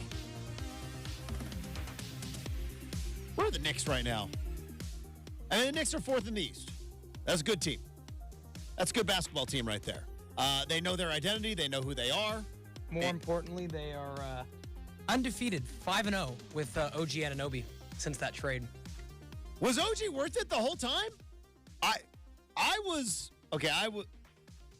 It's early. I got to the point where I was so sick of hearing about OG Anunoby because I kept hearing, OG Anunoby, that's who the Blazers need. Let's get Dame, OG Anunoby. And I'm like, really? Like, that's the answer? And the Raptors were like, you want him, you're going to have to pay out the nose. And so I was like, he goes to New York, 5-0? What did he do last night? I know he had about 4 or 5 wide open threes in the game last night. Let's take a look. He was their leading scorer, 23 points and 9 of 12 from the field. 9 of 12 from the field. What was he from beyond the arc? 4 of 6. Yeah, that's pretty I good. had it right on 4, and they were wide open. Wide open. So, yeah. You're going to hear me talk about this throughout the winter and then into the spring and until it ultimately happens. I firmly believe the Blazers are rebuilding. I get it. It feels. And again, I am a vibes analyst, right? I go by vibes and I go by my gut. I don't go by numbers. Brendan is here to check me on the numbers. Every once in a while, he gets me pretty good. But I go with my gut. This feels like a rudderless ship. It really does. What's the direction? Okay, young. Young is not a direction with a rebuilding team. Young is not a direction. What is the focal point? Yes, starting over was, I believe, still, as we sit here, the right thing to do. It was clear that nobody was in the business of rebuilding around Dame. It was clear. They tried for years. For whatever reason, whether that was, Portland's too small of a market, or free agents don't want to come here, or can't make the trades happen, or maybe we held on to some guys a little too long, maybe because there was a GM that was obsessed with the players that he drafted and was refusing to trade them away. Regardless, tried to put guys around Dame. Didn't work. Got to the Western Conference Finals one time. What a run. Boy, what a run in 2019. Fun. Had a great time. Waving goodbye. 4 overtime game. Game 7 against Denver. All that. Fun. Myers-Leonard first half against the Warriors. Remember that? Remember the Myers-Leonard first half? 17 points, something like that? But Myers-Leonard probably remembers that. 100%. I hope he's doing okay. Not sure he's around anymore. I hope he's doing okay. He got back. He got back in the league, though. He did. You gotta be careful when you start broadcasting over the internet. I learned that It's true. not that lesson, but as a broadcaster who talks into this silly microphone. You learn if you don't know what a word is, don't say it. Now, luckily, I just got called out because I've told this story multiple times. I thought a pedestal was a fancy stool. Yes. Like thing you sit on higher than everybody else. Like you're up on your pedestal. Didn't know what it meant. It's a pedestal. Completely different. Luckily, that had no racial undertones or, you know what I mean? So, got to be careful when you're broadcasting. You don't know what something means, maybe don't say it. So, that being said. I'm surprised you didn't go with the should a grown man be playing video games, but there you go. You have thrown that out there a couple times. They're not for me. I'm not a video gamer. I'm not a game guy. But I will say this, because you've talked about it. He's like, you want to go home sometimes. You want to decompress. You're just like, I want to throw on some video games. I want to play a little 2K, throw a little Madden, whatever it is. That's not for me. Grand Theft Auto sometimes. Little GTA? Oh, yeah. Some Red Dead Redemption sometimes, too. I heard that Red Dead Redemption thing was awesome. It's like watching a movie, but you're like playing it. It's kind of like Yellowstone. It really is. Like, imagine being in like 1883. Yeah. And then all the stuff of being a outlaw in the West. So like, it's a lot of fun. But yes. I don't want to look down my nose up on my pedestal with my white wig judging. I'm no Wapner, okay? Look it up, kids. I'm no Wapner, because while you will go home and maybe play a couple hours of a little Red Dead Redemption or GTA, or it's like, yeah, I'll binge about 4 episodes of a show I've already seen 14 times. So I'm not any better. Anyway. But it was clear after a run, the Blazers trying to build around it. It wasn't working. How many times did we come into this show like, please, can they just lose differently? Well, here we are. We got our wish, Brendan. They're losing differently. They can't score. They can't score a lick. And we thought, hey, maybe young, inexperienced. But what did we say in the summer? And again, I won't say we. I'll speak for myself. I was wrong. I was like, but they're going to be fun to watch, right? How many times did I say that? They're going to be fun to watch. Energy, youth, fresh legs. Let's let Shaden cook. Let's let Ant cook. Let's let Scoot get up. This team's not very fun to watch. It's a tough watch. We are in the entertainment business, baby. It's a tough watch. And the feel right now is just kind of hanging out in the water. No real direction. And that's my concern. My concern is not losses. Not my concern at all. My concern is not the fact that they're not scoring. That's not my concern either. Here's my concern. Young is not a direction. It's like, oh, well, they're young. Okay, but what's the direction? Being young is fine. Being inexperienced is fine. But at some point, you get experienced doing what? Right? You come into your widget factory and you are young and inexperienced. Guess what? You are going to be making widgets. That's the direction you are going to go. Or you're going to learn how to work the widget making machine. You know what I mean? Like that. You got to have a direction. You got to somewhere to go. You can't be like me in college, just a little of this, a little of that. This is a fun class to take. You got to get a direction. That's my fear of the Blazers right now. Because the easy answer to come back is, well, they're young. They're young. They're young. Got it. What's the direction? Where are they? A defensive team? Are they a fast team? Are they a physical team? Are they an up-tempo team? Are they a grinded-out team? Are they a tough team? I don't see a characteristic on this team. Likeable players. Chauncey Billups knows a lot about basketball. Joe Cronin, he's got He's got obviously his plan. His direction so far was go young, put young players on the team. I get that direction. Now what? That's my question. Now what? This isn't me complaining about a 30-some point loss to the Knicks, whatever. Like I said, losses aren't a problem. Where are you going? What is the dream, right? What is the vision? Obviously, playoffs, great. What's the plan? Herm Edwards once said, when Herm Edwards was a good coach, not when he was a bad coach. Herm Edwards once said, a goal without a plan, that's a wish. It's a wish. Goal, Blazers, successful, winning games in the future. What's the plan? And I think the plan's got to have a direction. Yes, well, Brendan. And just got to shout out our couple listeners chiming in on the YouTube chat. They say, who should be providing this direction, Justin? One. And two, the fact that, again, a little bit more blunt, says Chauncey and the other coaches make a ton of money. How come this isn't, known? How come this isn't known after 3 years of this staff? I think there is a definite thing with uncertainty with ownership, governorship. There's something there, right? I agree. We know that this team and this franchise ultimately has to be sold. Is it going to be sold this year? Probably not. Is it going to be sold in 10 years? I don't know. Yeah, who knows? Who knows? We were 20, apparently. We were told 10 to 20. Well, we're full. The oceans are waiting. Poor turtles. I mean, know. think of I the know. turtles, would you? That's a fun inside joke. I don't know if everybody gets it, but I think it's funny. So there's that, right? Joe Cronin clearly had a first phase, right? Are we still in phase one? Because phase one's going on 3 years now. Or did phase one take a pause because the whole Damian Lillard,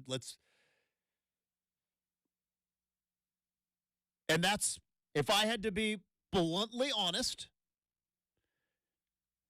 if I had to give a concern of Joe Cronin, the fact that for 2 years, didn't build around Dame, built young, but didn't trade Dame away. Is he a man of certainty? Is he I shouldn't say a man. That's calling out character, and that's wrong on me. As a job, is he a GM of certainty? Say what you will about Neil O'Shea. He was certain about things. He drafted players he was certain they are going. That's at least a direction. What's the direction of this team? Because on this team, you've got Scoot and Shaden. Young, explosive talent, but turn the ball over a lot, have some mental lapses. It's going to happen. On this team, you got Anthony Simons, a budding superstar, offensive weapon. On this team, Jeremy Grant, Matisse Thybulle, kind of just happy to be here. Nice, fat contracts. And then on this team, you've got grizzled, tough veteran in Malcolm Brogdon. Which, again, what does the future hold? Don't know. Is he playing for another team? Is he playing for a trade value? I don't know. It's not jiving. You know what I mean? It's just not.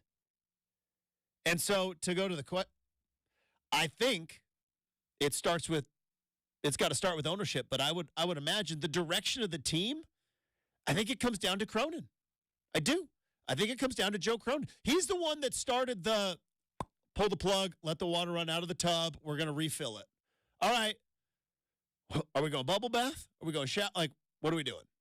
I think it's got to be on him, to be perfectly honest. And maybe they've got a plan that they're not telling us. But I watch these games, and I'm like, what's the characteristic of this team? All right, enough about that. Tyson Alger, I know his characteristic. Smart. Guy's smart, great storyteller, and he joins us next, 620 Rip City Radio.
All right, on Monday, football was kicked off. 60 minutes later, trophy was hoisted, confetti has fallen, and college football as we have known it ceased to exist because we now move into a new world order of college football. Oregon's in the Big Ten now. They're going to be hunting for Big Ten titles. The national champion is now in Oregon's conference, and it's not Washington. No, it's Michigan, even though both of those teams played down in Houston. And with the transfer portal, with NIL, with the 12-team playoff, a new conference realignment, this was the last of how we have recognized college football. Joining us now to talk about that and many, many other things, friend of the program from the I-5 corridor, who I'm sure has got plenty of non-perishable food items ready for Snowpocalypse 2024, which is going to be descending upon us on Saturday. Tyson Alger back on the Big Show. Good morning, Tyson. How are we doing? You remember during the first 2 weeks of COVID when you would go to the grocery store and it would be a scene because everyone would be there stocking up on things. Granted, it was kind of apocalyptic. Yeah, that's been me the last couple of days bracing for this storm because as you remember, I spent approximately 72 hours in my car on I-5 last year trying to bring faithful readers of the I-5 corridor that Bo Nix profile, which turned out fantastic. Great I would profile. subscribe today if I hadn't read it yet. But I got canned goods. I got perishables and unperishables, just in case. Have a little bit of a yin and yang there. But I'm braced up and ready. You go back to that time, and I've tried to black it out of February, March of 2020.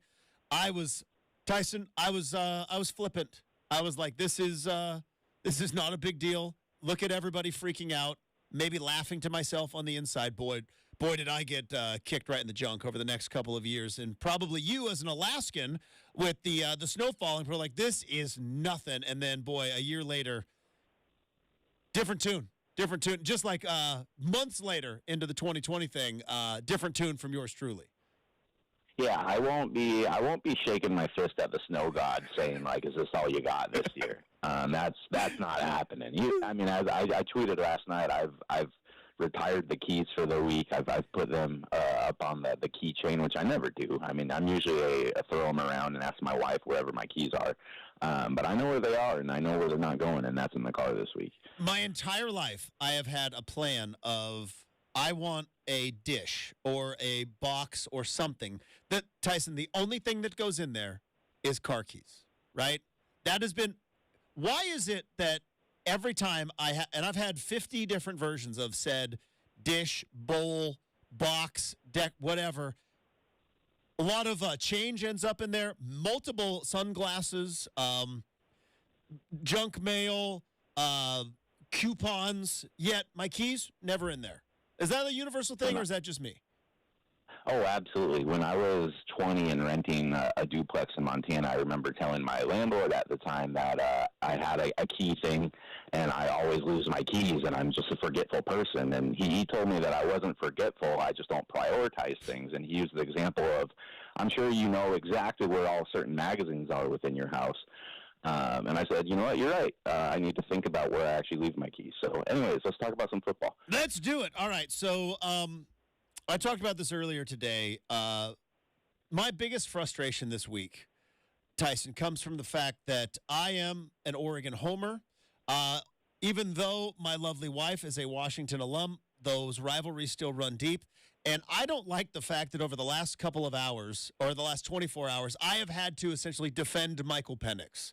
It doesn't feel right to me. It feels a little bit dirty. But I felt that the college football casuals who did not watch West Coast football and essentially saw one game against Texas, and then all of a sudden Penix was the best football player in the country, which he might have been at times, and should be the number one overall pick, to then he had a not-so-great game against Michigan. Did he hurt his draft stock? Is he a third-rounder now? And it has frustrated me to no end. Where are you on as...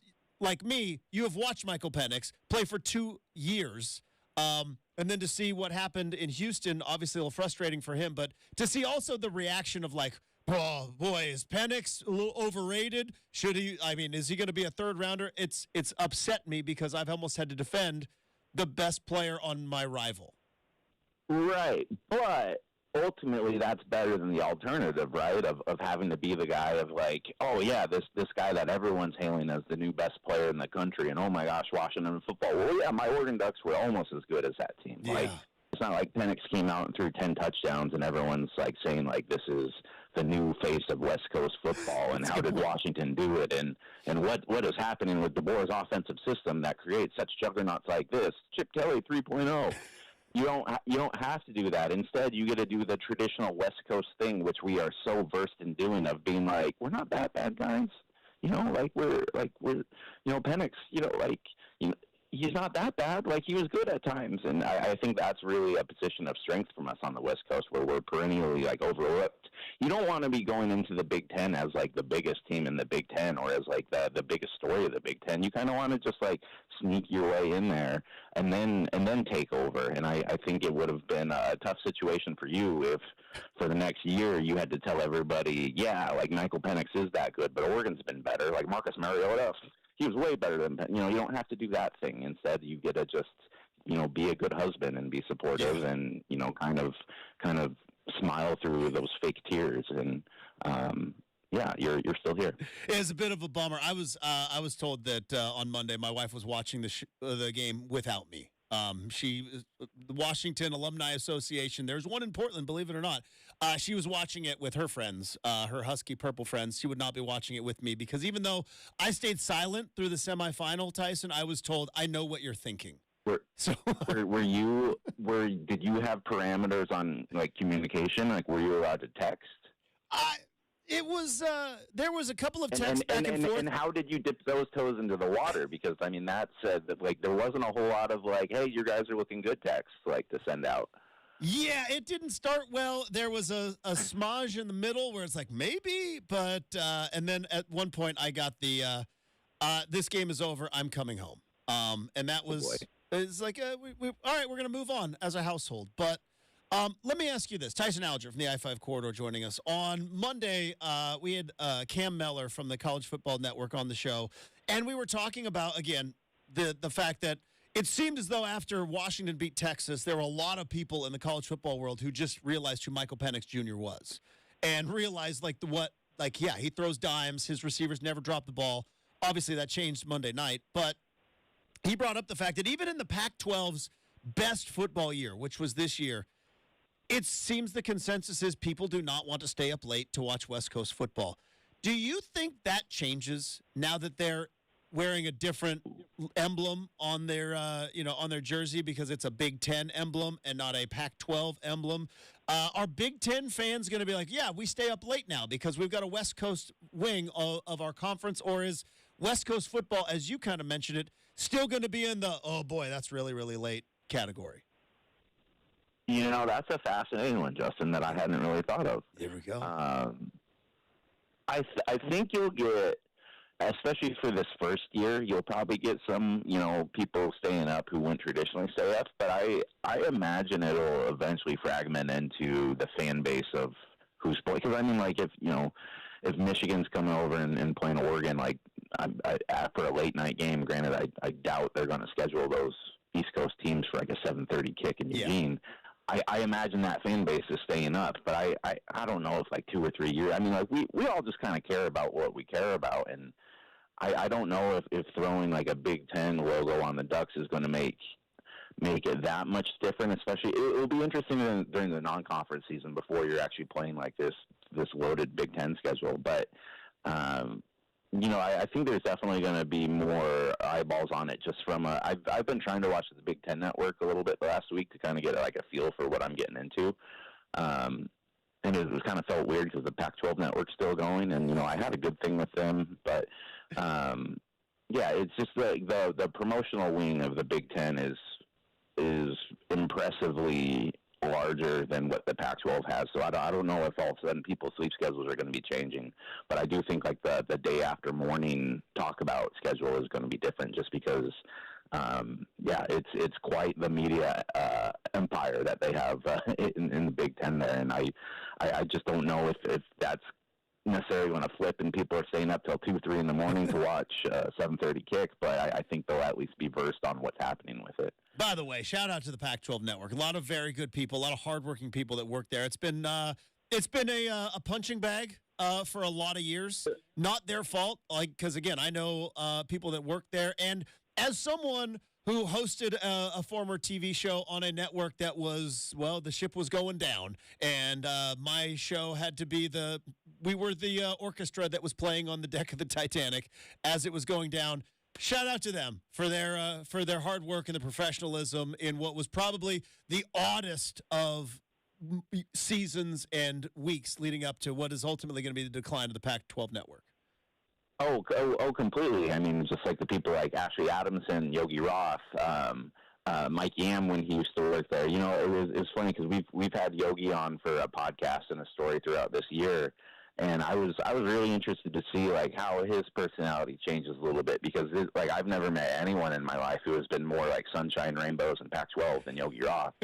And I was kind of hoping to get a little bit of like the dark side of Roth this year, like the bitter Roth, this college football sucks Roth, and none of that happened. Like he's still the very most optimistic, nice person in this conference, and I am really fascinated to see like where people like him and the other people that I mentioned earlier like end up because, as you said, like there's a lot of talented people that have been working for that network. They've just been constantly put in a situation where it's really hard for them to win. That would be hilarious. Bizarro Roth comes out like Bizarro Superman, like he grows a beard, and it's like, he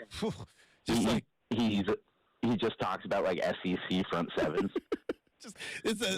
Completely flips, and it's just like, it's the finesse of the Pac-12 could never keep up with the Big Ten. We've known it forever. We've been lying the whole time. Yeah, that would be hilarious. Tyson Alger from the I-5 corridor joining us here on 620 Rip City Radio. All right, Tyson.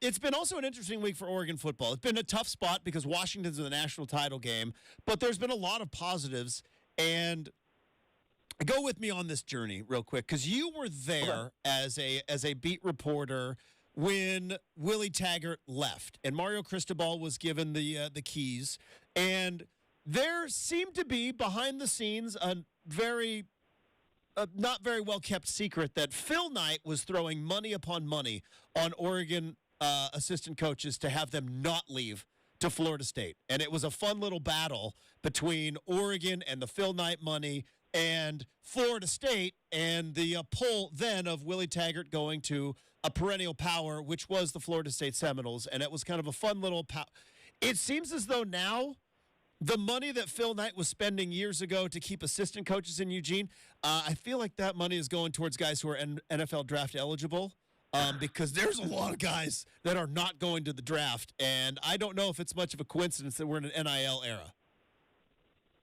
So you saw like the big Patrick Herbert announcement video return then, right? Yes. Exactly. This is my favorite part of the year when you do get all of like the announcement videos. With that like, being said, yeah. And there is like a fair amount of like, where was that guy going? But no, I completely agree with you because I mean like it seems like before like every like great Oregon year you kind of get like a few of these in a row where it was like, you remember in 2014, it was like Marcus announced he was coming back, then Hronis announced he was coming back, then Ifo announced he was coming back, and then we had the same thing in 2019 when it was Herbert and Troy Dye and those guys. And this year, we don't have like the quarterback position, so it's a little bit different there, but I mean, it seems like the fact that they're getting like Tez Johnson and Trayshawn Holden, both guys who like completely balled out in the Washington game, the fact that you're getting like Jordan Birch back, Justin Jacobs, like Terrence Ferguson. Terrence Ferguson, like absolute key, Ajani Cornelius, like one of the best tackles in college football. Like they're getting just about every key piece that like you need in multiple position groups back for this year, and it's really like I understand why Dylan Gabriel decided to leave Oklahoma and come to Oregon because I don't think there's going to be a deeper receiving core in the country. There might not be a better offensive line in the country, and I really do think the Ducks are building this defense to be better than it was last year. And last year's defense was transformative. I mean the players that they're bringing in on the recruiting trail, which I know isn't quite as exciting as transfer portal these days, but Oregon's bringing in 4- and 5-star guys on the D line. They're bringing in instant guys to like patch that up too. Like I really truly do believe Oregon is building potentially a giant here. As it's just you got to beat Washington. Got to figure out that one. Also, Ohio State comes to town. That might be a big one too. You got to go to the big house, defending national champions and everything else. Man. Yeah, Be careful what you wish for. It's going to be, like I said at the beginning of the segment, it's a new world order. Like, I have no idea what to expect. I know you wrote about it, and I think you're correct, right? Oregon goes into the Big Ten now. You want to play with the big boys. Oregon has been screaming, and I have been right there yelling alongside with them of like, no, we are like everybody else. Oregon is like well, now, guess what? You're in the pool. You made it into the club.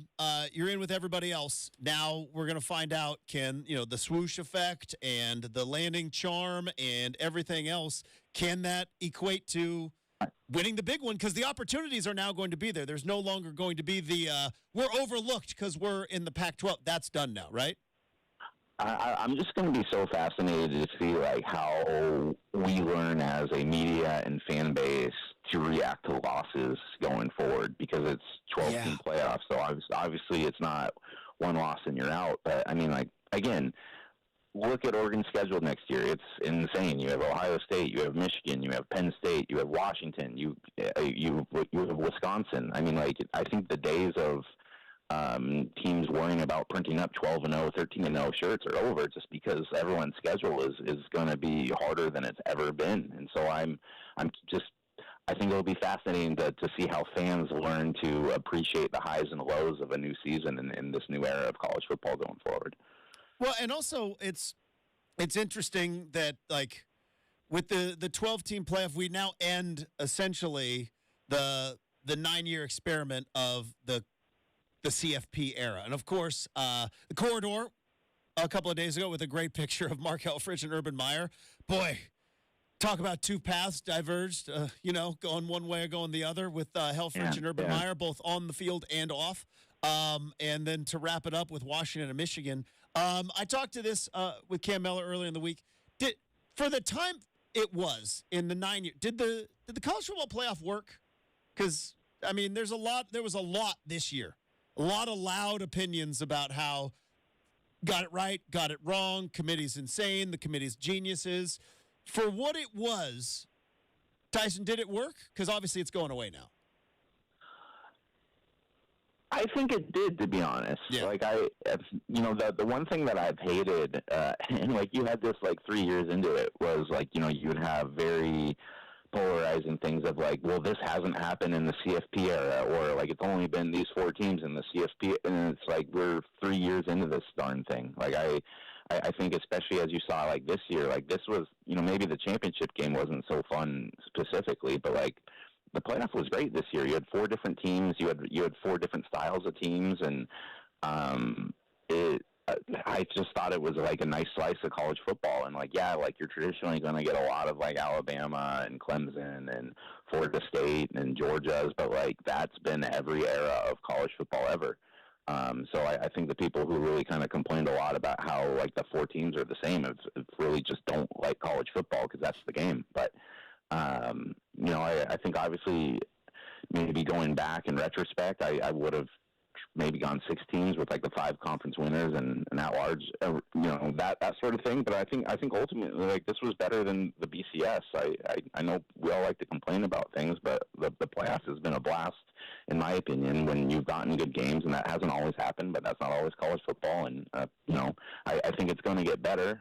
I like 12 teams, and I really like what the FCS does. I just finished up a pretty entertaining run through watching Montana go through the FCS playoffs. But yeah, it's certainly going to be different. But I enjoyed the college football playoff era, the 4-team one, anyways. I do. Like, I think this last couple of years, I thought the CFP kind of lost their way a little bit in terms of like what it was supposed to be, right? Because there was the BCS era where we just picked 2 teams, and it was like, but what if there's a couple of others? Let's have a litmus test before. And then we got to where we always do in college football, which we just try to guess, because we all think we're smarter than we actually are. It's like, well, that team's better than that. It's like, well, that doesn't make a lick of sense. Just like after because Washington maybe didn't have Georgia should have been in there. It's like, yeah, Georgia lost to Alabama, who lost to Texas earlier in the year, who lost to Washington. See how that works? Like, it's there was a playoff, kind of, and it was the SEC title. But I guess I will say, if you look at the years of the college football playoff, there was never really a national champion where we kind of looked at each other and goes, are we sure? Yeah. And before that, boy, there were a couple, Yeah, no, that's a fair point. Like, it's led to unquestioned national championships. What I will say, and this is something that you just alluded to, though, too, is I do think that the 14 playoff has really kind of diminished some of the other bowl games, though, and I think that was going to happen regardless, especially as we move into other things. But this might be a better question for you because you're a little bit older than me. But like 20 years ago, if Oregon won a Fiesta Bowl, people probably care about it, right? It was insane, Tyson. Insane to me to think that there was a time that you would have told me Oregon is going to win 12 games, have a quarterback in the Heisman discussion at the presentation in New York, and win the Fiesta Bowl, and Oregon fans would be like, meh. That was insane. Yeah. It was insane 10 years ago, let alone 20 years ago. Yeah, well, I mean, like, people thought DeAnthony Thomas was crazy back in 2013 when he kind of, like, poo-pooed the Rose Bowl at the time, and really that was just kind of, and granted, I do think the Rose Bowl, up until whatever happens next, did still have, like, a little bit more shine than some of those other ones, but, yeah, I mean, like, they've been there, done that, and that's kind of what college football is these days. It's go for the biggest shiny thing, and you have to compare yourself against everybody. It's going to be fascinating as we take this journey. I think you put it out on Twitter, 200 and some days until college football ultimately comes back. Also, shout out to Milos on the Twitter feed. And we're all going to have to learn together because, boy, when we kick off Labor Day in 2024, it's going to be a weird time. Tyson, hey, always appreciate your time. Thanks for hopping on the show. Good luck hunkering down with Snowpocalypse coming upon us, and we'll look forward to talking to you next week. Yeah, this was great, man, and make sure you wear those like 13-0 shirts around the house a little bit. Just to turn the screws a bit because you've earned it. Oh boy! All right, there you go. You go out on a high note. There we go. Tyson Alger, boys and girls. We have got the RCM mailbag coming up next. 620 Rip City Radio.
RCM mailbag.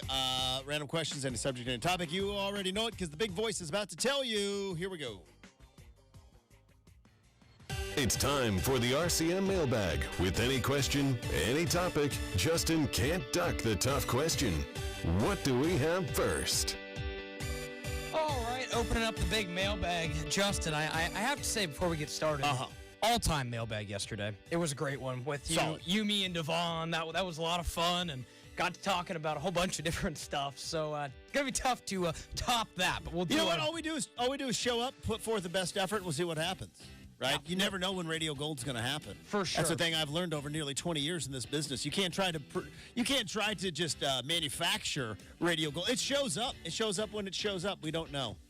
So maybe it's right now. Let's find out. Let's see. Let's start here. Would you rather spill your coffee I hate that. on your desk, clothes, or in your car while driving? I've done all three. No. Have done all three. Not recently. All right. Now, I don't have a desk per se, right? I have this.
Morning radio show, and I was not partitioned from the board as we are. So if people don't know, I'm here in the studio. The studio is it's got some monitors. It's got a TV that doesn't work anymore for some reason, and it's got my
happened before.